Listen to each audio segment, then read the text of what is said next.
आलसी लड़का। मिलिए जो और विलो से। एक प्यारा कपल एक प्यारे से घर में। जो और विलो एक दूसरे से बहुत प्यार करते थे और 7 साल के बाद उन्हें एक बच्चा हुआ जिसे वो जान से भी ज्यादा प्यार करने लगे थे। उसका नाम था जेडन। जेडन उनकी आंखों का तारा था। वो जो भी मांगता उसे दिला दिया जाता बिना कोई सवाल किए।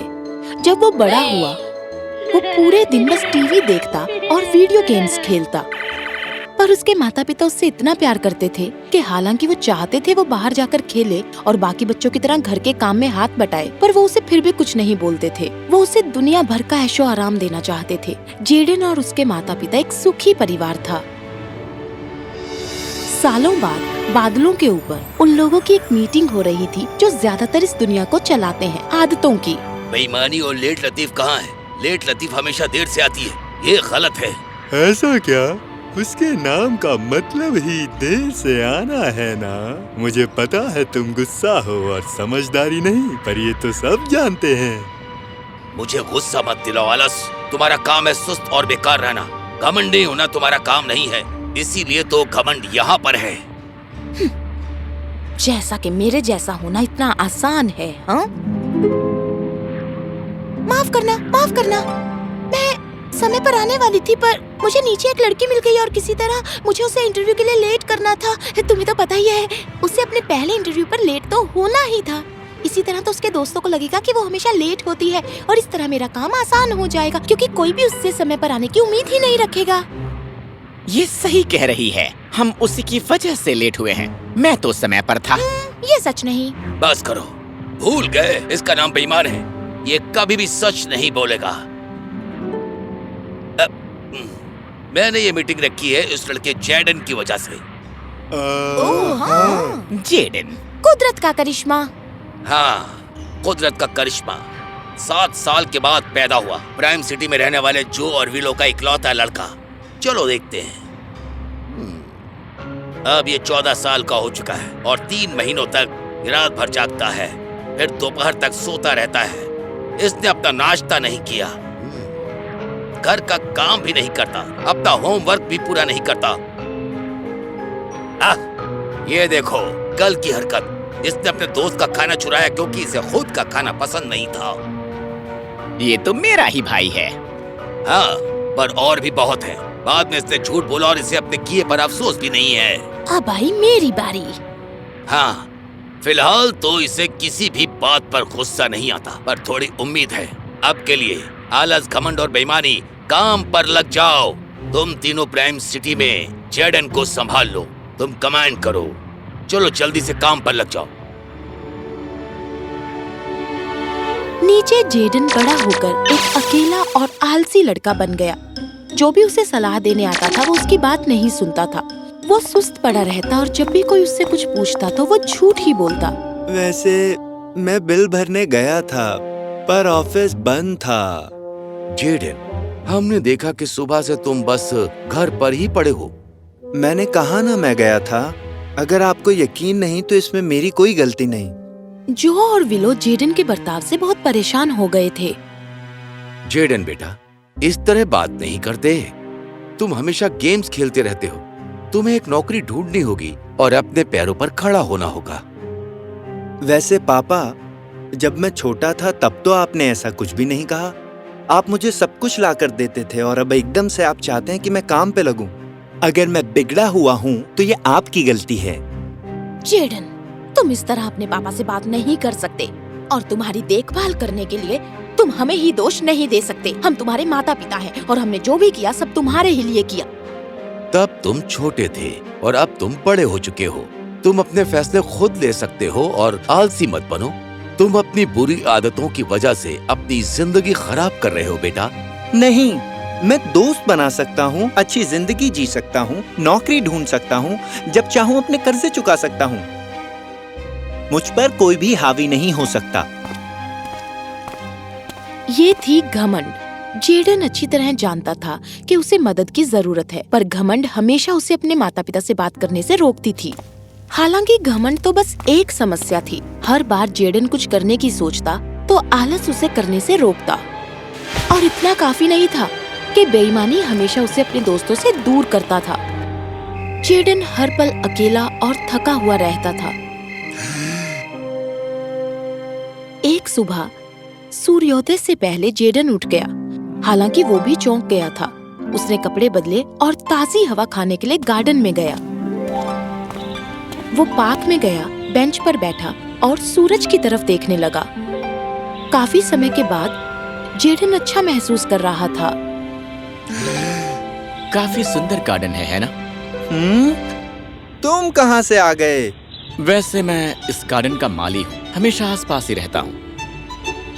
जब तक सांसें ले सको ले लो, जल्दी ये सब खत्म होने वाला है। क्या मतलब है तुम्हारा? क्या तुम्हें वो जंगली घास दिखाई दे रहे हैं? वो उस पेड़ के लिए बहुत ही जहरीले हैं। जल्दी ही उस पेड़ की सारी अच्छाई खत्म हो जाएगी और साथ ही इस पार्क की सुंदरता भी। तुम यहाँ के माली हो, तो इस बारे में तुम क्यों नहीं कुछ करते? वैसे मुझे मदद की जरूरत होगी और ऐसे लोग हैं जो एक माली की मदद और जंगली घास को उखाड़ने में अपने कपड़े गंदे नहीं करना चाहते। जेडन ने जंगली घास को देखा जो कतार से उगी हुई थी और वो काफी परेशान हुआ। वो नहीं चाहता था कि गार्डन अपना सबसे मजबूत पेड़ खो दे। ठीक है, मैं मदद करूँगा। तो क्या करना होगा? क्लाइव टूल बॉक्स लाया और उसने उसे जमीन पर रख दिया।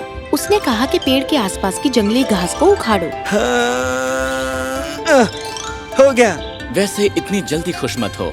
कुछ जंगली घास की जड़ें इतनी गहरी होती हैं कि उन्हें उखाड़ने में तुम्हें ज्यादा समय और कभी-कभी ज्यादा औजार लगेंगे। बाकी की जंगली घास को निकालने में बहुत समय लग गया, जैसा क्लाइव ने कहा था। पर जेडन ने हार नहीं मानी। पता नहीं क्यों, पर जेडन ने मन पक्का कर लिया था और आज उसे आलस भी नहीं आ रहा था। हो गया। थोड़ा मुश्किल था, बस मुझे थोड़े सब्र और दृढ़ता की जरूरत थी। बहुत बढ़िया जेडन, अब तुम मेरे तोहफे के लिए तैयार हो। एक मिनट, मैंने तो तुम्हें अपना नाम... तुम कौन हो? मैं वरदानों का ड्रैगन हूँ। जेडन, मैं आलस, बेईमानी और घमंड को हराने में तुम्हारी मदद करने आया हूँ, जो तुम्हारी जिंदगी को बर्बाद कर रहे हैं। मैं कुछ समझा नहीं।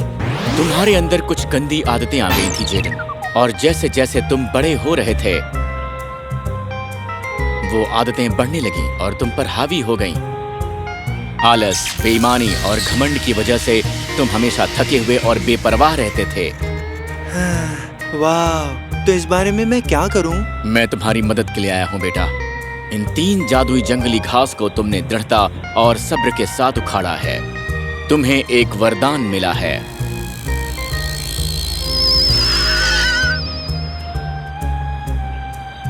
हाँ? वाह! ये 3 जादुई अंगूठियां हैं। ईमानदारी की अंगूठी से तुम बेईमानी को उखाड़ पाओगे। अनुशासन की अंगूठी से तुम आलस को उखाड़ पाओगे। और आखिर में प्यार की अंगूठी से तुम घमंड को उखाड़ पाओगे। पर याद रखना, इनमें से कुछ को उखाड़ने के लिए तुम्हें सब्र और हमदर्दी के औजार लगेंगे, क्योंकि जादुई जंगली घास की तरह ये भी काफी अंदर रहते हैं। पर मुझे एक बात बताओ, अब मैं थका हुआ क्यों नहीं महसूस कर रहा? अब मैं सच बोल सकता हूँ और मदद मांगते हुए मुझे घमंड महसूस नहीं हो रहा। वो इसलिए क्योंकि मैंने उन तीनों को नींद की गोली दे दी है। वो अभी भी तुम्हारे कमरे में हैं और अच्छे से सो रहे हैं। सच में? वैसे वो थोड़े नासमझ हैं। चलो अब मुझे चलना चाहिए, वो किसी भी वक्त जाग जाएंगे। याद रखना जेडन, जब भी तुम्हें लगे कि तुम हार रहे हो, याद करना किस तरह तुमने उन जंगली घास को उखाड़ा था और हार मत मानना। गुड बाय बेटा। उस दिन के बाद से जेडन उन 3 बुरी आदतों को छोड़ने में लग गया। वो सुबह जल्दी उठने लगा। नहीं, तुम्हें वापस सोना है। वो दौड़ने जाने लगा। नहीं, नहीं, मैं तुम्हें जाने नहीं दूंगा। तुम मेरे हो, मेरी बात मानो। चलो भी, मैं एक और दौड़ लगा सकता हूँ।